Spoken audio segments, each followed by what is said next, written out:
We have the two most talked about eMTBs in the shop today, the Amflow PL Carbon Pro and the Specialized S-Works Turbo Levo Gen 4. We are going to do a deep dive comparison on these two bikes. So let's dive in and go head to head.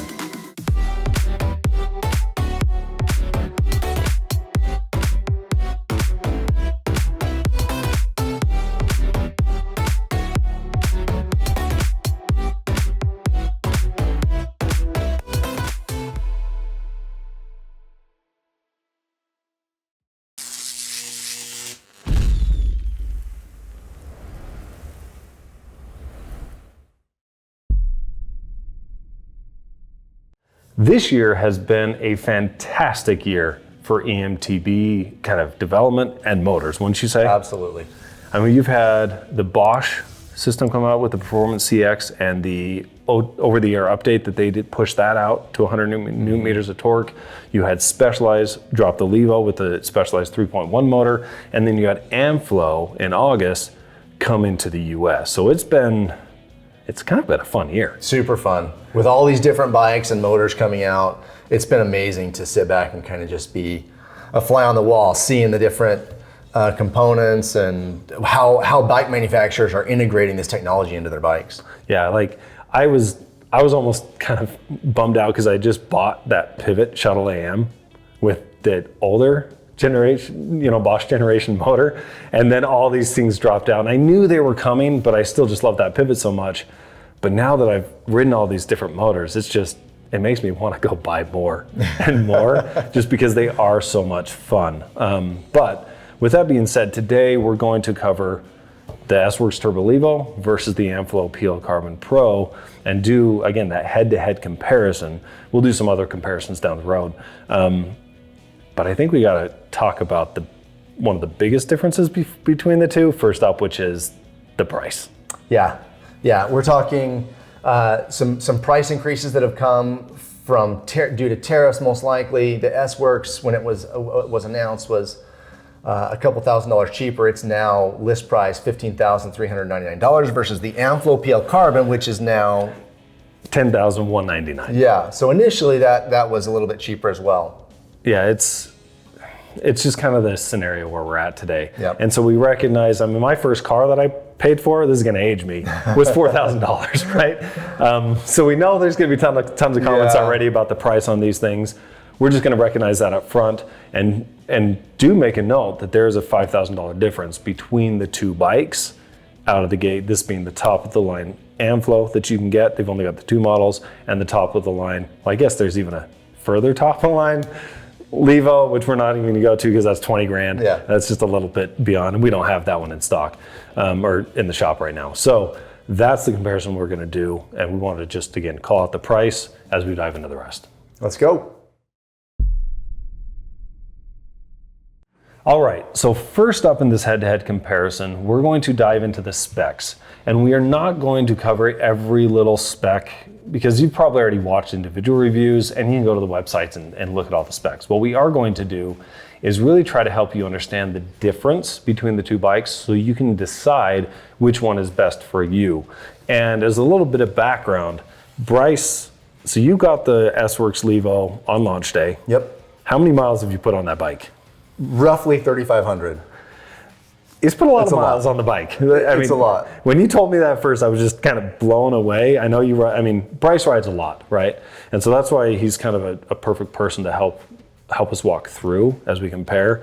Obviously, you haven't had enough time to put that many miles on the Amflow, right, but you have put several hundred miles on it, yep, right? Yep. So, with that being said, take us through what you think, because there are some key differences in the spec. Take us through what you think are the biggest differentiators between the two. Absolutely. One of the things that I found that was really fun to do with the Specialized bike is I've got the range extender for that bike, and you can ride it with the range extender only, which drops a significant amount of weight. It reduces the power, but essentially you're able to ride like an SL weights type of bike, which has been fun to do. You can't do that on the Amflow. Specialized does have a new battery coming out. They launched it saying there was going to be a 600 watt battery option. It's supposed to be coming out at the end of this year, within the next few months. So I'm interested to try that, to see how that affects the handling of the bike as well. But other than that, the differences in the spec really come down to a few key things. The first one is being the suspension. The Specialized has that Genie shock, which is absolutely phenomenal. Unlike anything else that I've ridden to this point. And then of course on the fork, you've got a 38 on the Specialized versus a 36. And I find that those two things make a bigger difference in how the bike handles and rides more than most of the other things that we're going to talk about. So it's definitely a more beefy, burly build on the bike. And the Genie shock is unique to Specialized, right? Correct. Like you can't get it outside of Specialized. Right. Yeah. And it's very tunable and customizable. So depending on your terrain and your weight and how you ride, like you can really tune that to your liking, which is really cool. And so on the suspension for the Amflow then, walk us through your thoughts on that, because again, it's the Fox 36. It's a little different setup. Right, so the 36, this is the newer version of the newest version of the Fox 36, which is quite a bit stiffer than the outgoing version. And then the DPX shock in the back works really well. It's more of a trail shock than an enduro shock, but it does give you kind of a springy, lively ride feel to that bike, which again, I think tends to define how the bike rides. Yeah, and when I've ridden it, that was actually one of the big standouts that the bike just did feel lively, felt poppy, felt just really fun to ride, which actually brings us to a spec that we didn't bring up and we probably should have started with, weight. Right. That's going to be a huge differentiator here on that. So what's the weight difference? Yeah, weight difference is roughly 5 pounds. Now, that's not stock. What I did different on my Levo is it comes with their downhill casing tires. I swapped those out to their grid trail tires. It dropped a significant amount of weight, but then I added an insert in the rear wheel. The overall weight with the insert still is less than the initial weight. So roughly we're talking about 45 pounds on the Amflow and roughly about 50 pounds on my Levo. 50 pounds on your Levo because you did that, but out of stock, the Levo's just over 52 pounds, right? Correct. So stock out of the gate, there's about a 7-ish pound difference between the two. And for me, I definitely kind of feel the difference in the weight. The Levo feels incredibly light on the trail, but the Amflow just feels a little bit lighter. Absolutely. And I do notice it as well as I'm lifting it. I'm an old guy, right? As I'm lifting it up, you do feel it less on the trail, but it still is a pretty big difference. And the Amflow for me feels more like an SL bike with all the power. Yep. Yeah. The other thing that I feel like affects the ride quality on these bikes is the Levo comes as a mixed wheel setup, and the Amflow comes standard with a 29er front and rear. I was able to swap out the rear wheel on the Amflow to a 27.5, and I noticed a drastic improvement in cornering and handling and just kind of the overall ride feel. It almost felt like the bike felt a little stiffer, a little more confident in corners and just kind of overall. It just I don't know you would why, get but it felt better. and put it into a mullet setup. Absolutely. You love the mullet setup. That's your favorite anyway, so you're probably a little biased there. I did talk to Amflow and asked if they are going to be selling it in a 27.5, and as of right now, they're not. So you would have to swap that out. So definitely an extra step, but I'd actually say it is pretty cool that you can swap it out and run both. Yeah. So, because there are people that prefer 29 front and rear, and for those people, the Amflow is, because you can't really do that on the Specialized, right? Right, you can't run a 29er. Yeah. I know there are people out there in forums that are doing it and have done it, but Specialized is saying don't do it. Yeah. Okay, so covered the suspension, covered the weight, drivetrain. Drivetrain on both of those are the top of the line SRAM transmission, and they've been absolutely outstanding. Just as a side note with the SRAM drivetrain, I know in the e-bike world, people talk about how much e-bikes chew up drivetrains. The new transmission, I've put over 3,500 miles on that drivetrain. Didn't change the chain or the cassette until last week. And you ride hard. Just so you guys know, a lot of bikes that we bring in, I mean, Bryce really rides them hard. So this is not a, we take it on everything. Only. We take it on everything down, and it's very chunky here in St. George. So you have a lot of times where you're putting a lot of stress on that chain. Yeah, not only on the chain, but if you look closely at the derailleur, you can't even, it's so scraped up and bashed and everything, and it has been working absolutely flawless. I can't say enough good about that. And so between the two, it's kind of sixes, right? Yeah. Like basically the same on the drivetrain spec-wise and performance-wise. Yep. You had an interesting comment that I think would be, again, this isn't part of the comparison part, but in terms of about the drivetrain. Yeah, I know, these bikes are the top line bikes that come with the XX or the highest end cassette, which actually in those lower cogs has a softer metal. It's an alloy versus if you go to the GX cassette, those bottom cogs are steel and will actually end up lasting longer.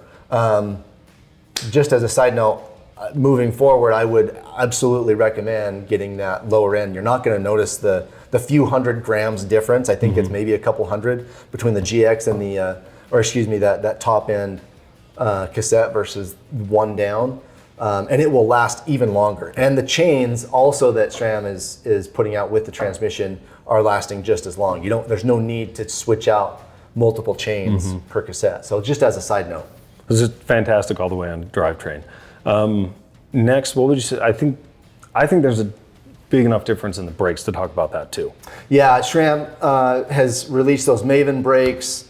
And they are absolutely phenomenal. Every time I get on a bike that doesn't have Mavens, I wish it had Mavens. I know there's lots of people that talk about bleeding issues or that they're too powerful or whatever. I have had nothing, but they're phenomenal. But great experience with those brakes. They just make the bike feel light on your hands with all the power that you need. Now the Amflow comes with the MT7 from Magura, which is a phenomenal brake. It just doesn't have the same amount of power at the end of the day. So when you're coming down into something really fast and you really need to slow down quick, you gotta pull harder on those MT7s. Like it's just what it is. It's a great brake. It's just not quite as good. Yeah, I would give the edge to the Levo on here. Agreed. On this one, again, you've got the price difference that leads probably to some of that. Yeah. And I would also assume some of the weight difference a little bit in the brakes. The Maguras feel a lot lighter on that. Yeah. What else on the difference of the bikes do you think would be important to highlight? I did feel like the Amflow, the bike that we have is a size large, and I felt like it felt a little big. I don't know what to attribute that to. I just felt a little more stretched out than on some of the other large bikes that we've had. I would have liked to have tried maybe a higher rise bar, which the Levo does have a little bit higher rise, and I'm not sure where the stack height comes in, but I think it's a little bit lower stack. So maybe a higher rise bar or an increase in that front end might make that cockpit feel a little better. Yeah. But those are things that you could change easily. And I would also point out that that's very personal. Like that Amflow fit me perfectly, right? Like I'm generally just a straight up size large. You're kind of a medium/large, but prefer the medium. Yep. And so that could have been kind of what that is where the Levo. And the other thing too, with full power e-bikes, I prefer to size down with that additional weight provides the stability that a bigger bike usually does. But when you size down a little bit, it for me makes the bikes feel a little more lively and playful. Yeah. But again, so just take that into account with whichever bike you're buying, in terms of what size you want to get for you personally. Yeah.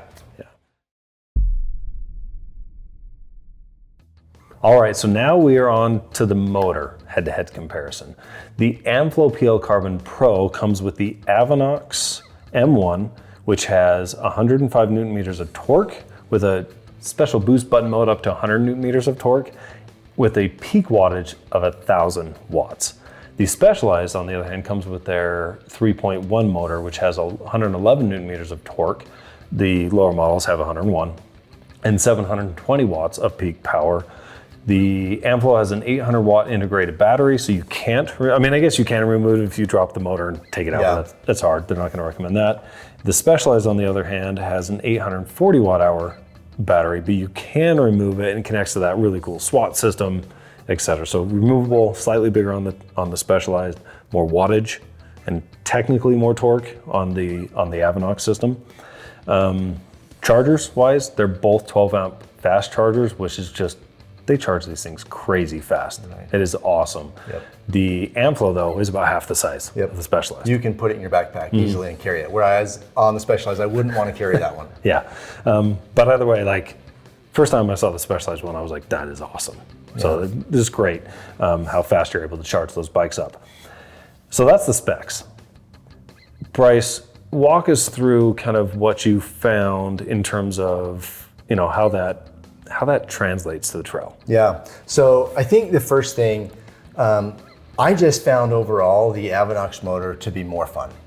Like, yes, they're comparable with newton meters and they're comparable with watts, but just overall, the Amflow just felt more controllable power and more power. So when you're riding uphill, it was more fun to ride than the Specialized. Yeah.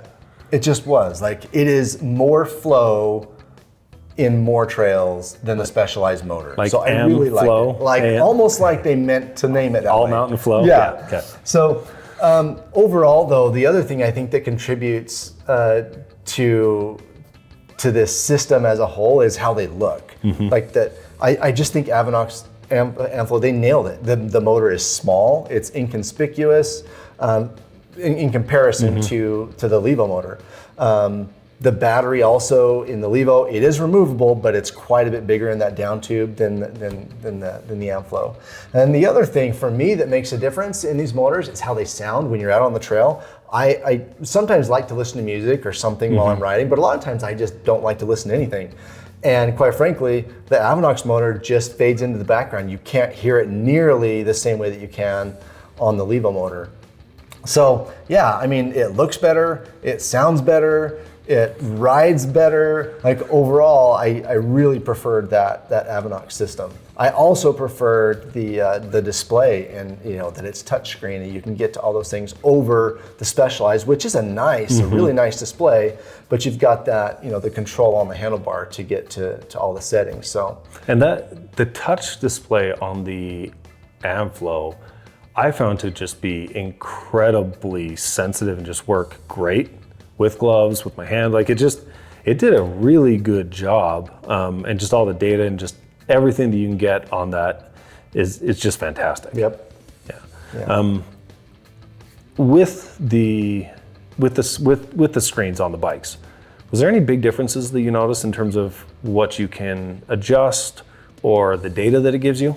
The one thing that I noticed, and maybe you can change this, I did like on the Levo, when you see your ride data, like it didn't show meters or feet climbed within the ride. I think you can maybe program that, but the Amflow, it just showed you ride distance and ride time and whatnot, but it didn't show how much you climbed or descended. Whereas on the Levo, it did show that on the screen, which was kind of nice. But I did like the size of the Amflow screen better than the Specialized.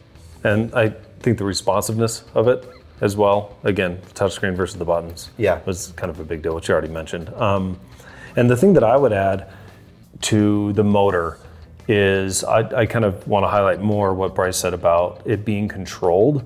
When I'm looking at bikes and people are asking me, hey, which bike should I buy? I always ask them kind of, okay, where are you at? Are you beginner, intermediate, pro?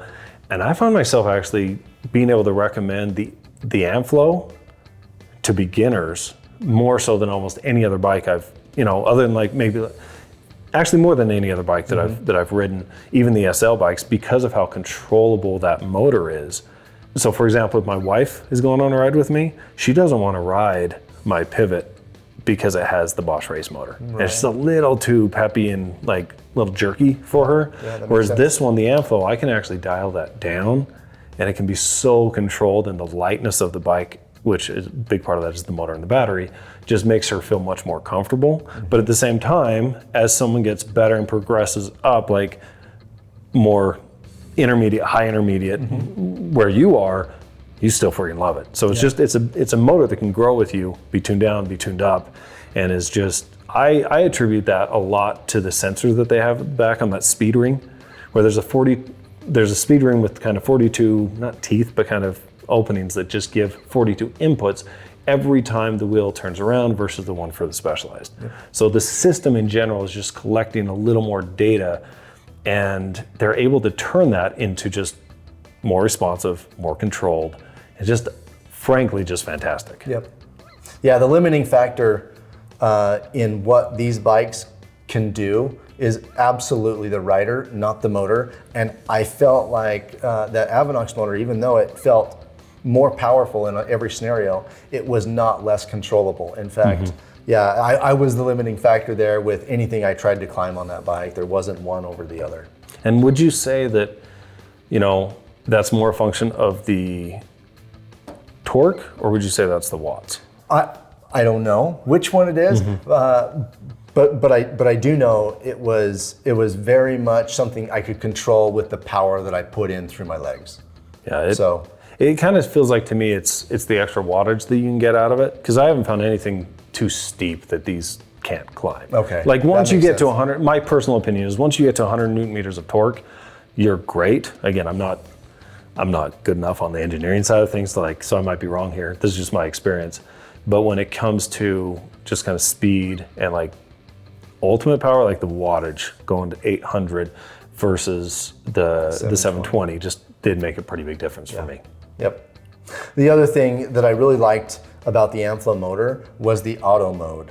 On the Specialized, it almost feels like it takes a couple of cranks for the auto mode to engage, whereas the Amflow, the auto mode riding in that setting was more natural. Yeah, I actually found the same. I really liked the auto mode on the Specialized, but I did find the Amflow just to be a little more kind of better predicting what I wanted. Yep. And as in terms of riding an eco turbo, trail turbo, I kind of almost felt like the Amflow turbo could be tuned down a little bit. For sure, and trail too. They just both felt very peppy, but the eco actually I wanted to tune up. Yeah, I don't know if you felt the same way. Which was one of the great things about that screen and that system. You're able to tune it pretty easily.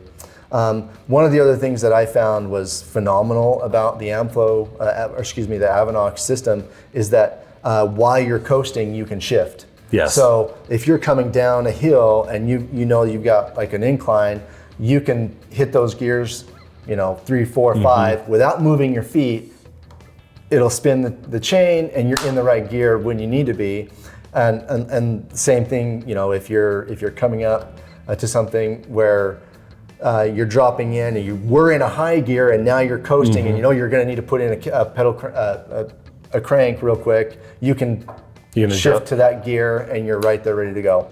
And so you can't do that on the Specialized. It is not available on the Specialized bike. The other thing that's really nice is maybe you're stopped on the side of a trail and you were, in your 11 or 12 gear and you're going to be starting out again. You want 1 or 2. All you have to do is click the button on your shifter, lift up the bike, and it will spin the wheel and get in that gear. Which is Levo, you have to kind of do that and put it in walk mode, right? Or turn the cranks yourself. Yeah.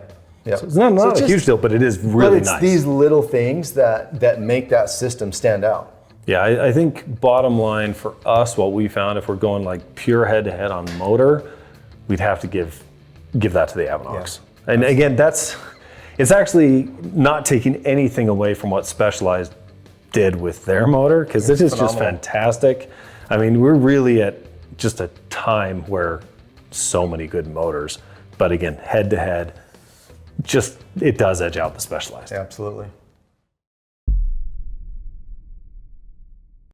Okay, now that we've talked about specs, the motor, let's talk about just riding the bike and kind of combining all of these elements, right? Before we do that, I do want to highlight a couple differences in the geometry because it affects the riding a bit.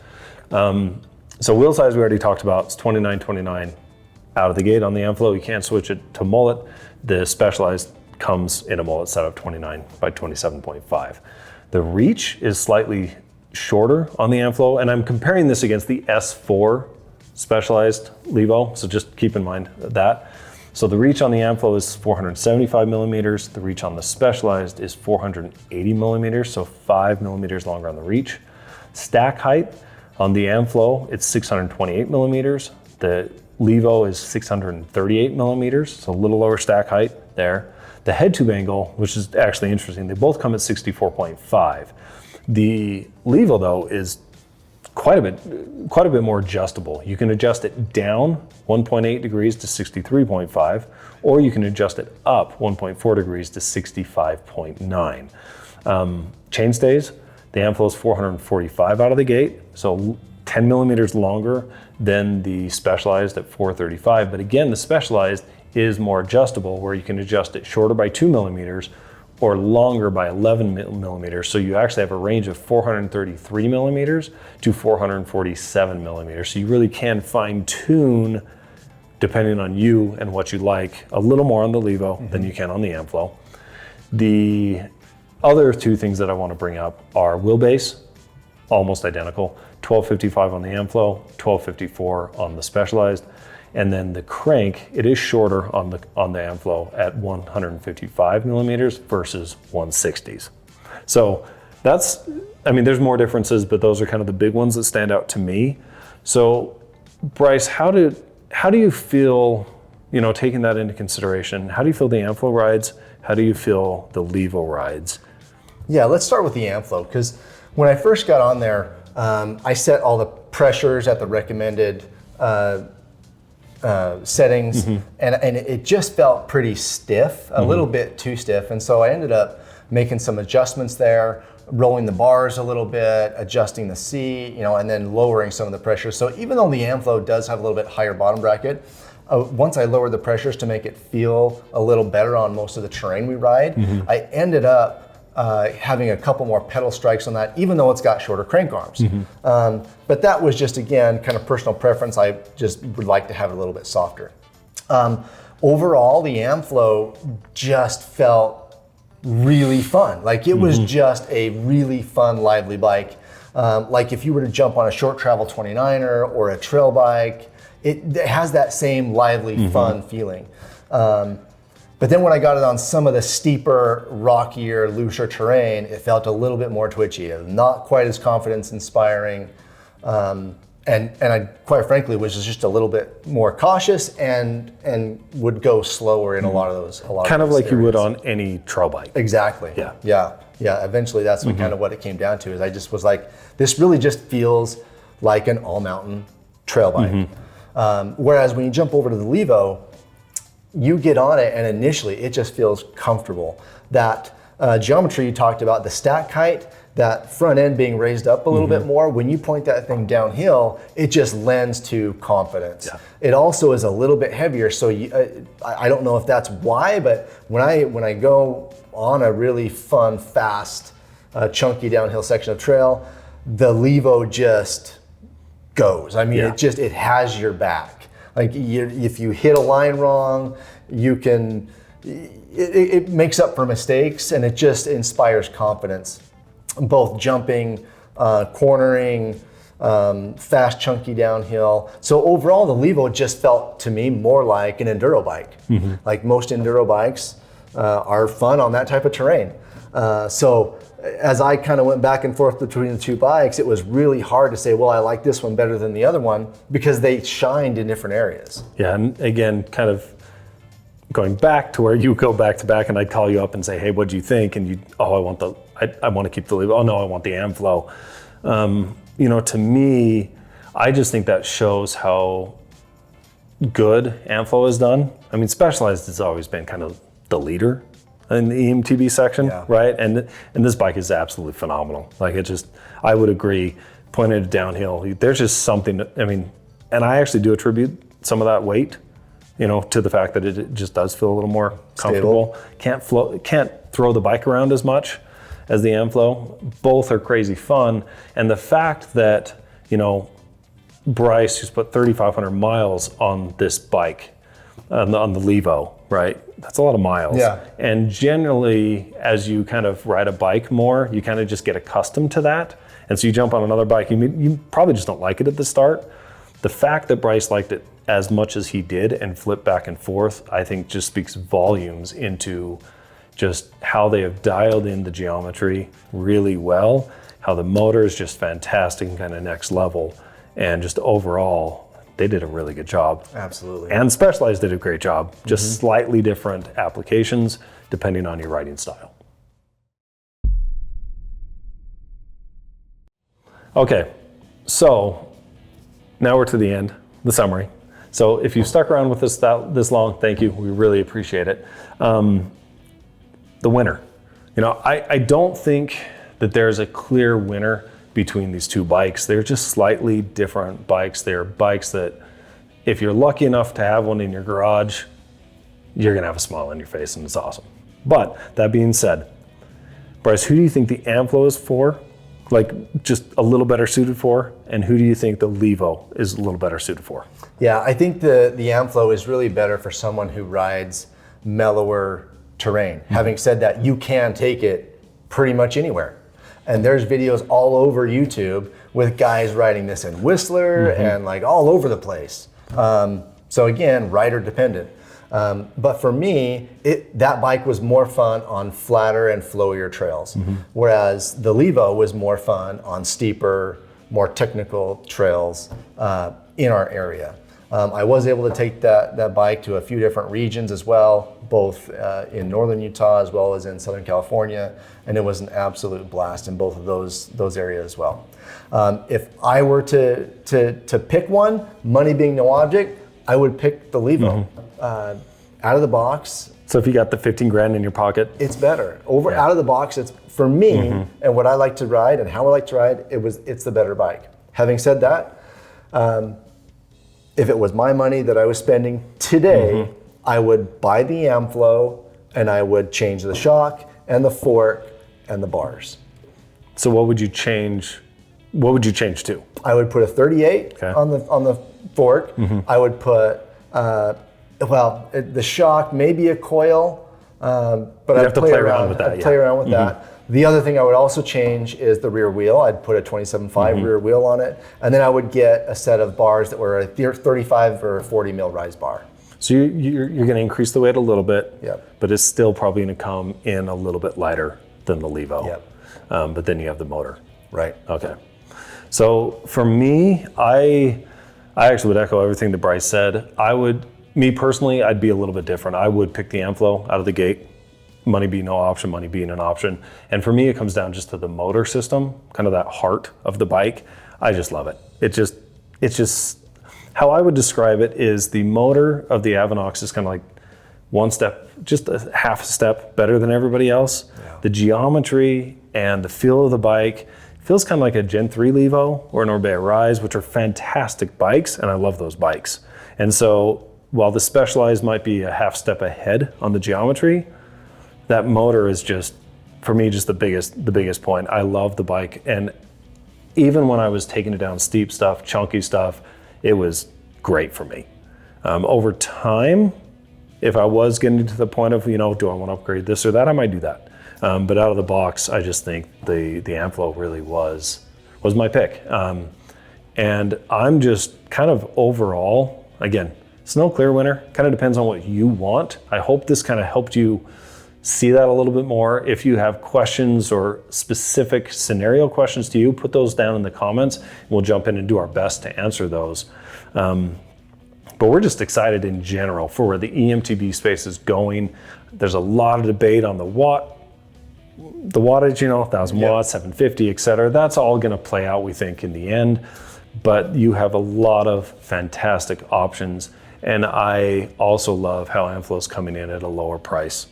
10 Gs is still 10 Gs. It's a lot, but it is less than a lot of others. So in the end, again, I think you're just gonna have a ton of fun. Anything else that you think you'd want to bring up? No, I would just say just a great time to be in this space. Super fun. Manufacturers are pushing the limits of what you can do, what you can include in these bikes, and we are the recipients of them pushing the limits, and it keeps getting better and better. Yeah, it's a great time to do what we're doing. Absolutely. Is what I would say. So with that being said, we appreciate you sticking around with us. Please leave any questions or comments down below, and make sure, if you're not a subscriber, please subscribe. That really does help us out, and hit that bell so you get notifications whenever we put out a new video. So with Electric Bike Report, I'm Justin, I'm Bryce. and we'll catch you on the trail next time.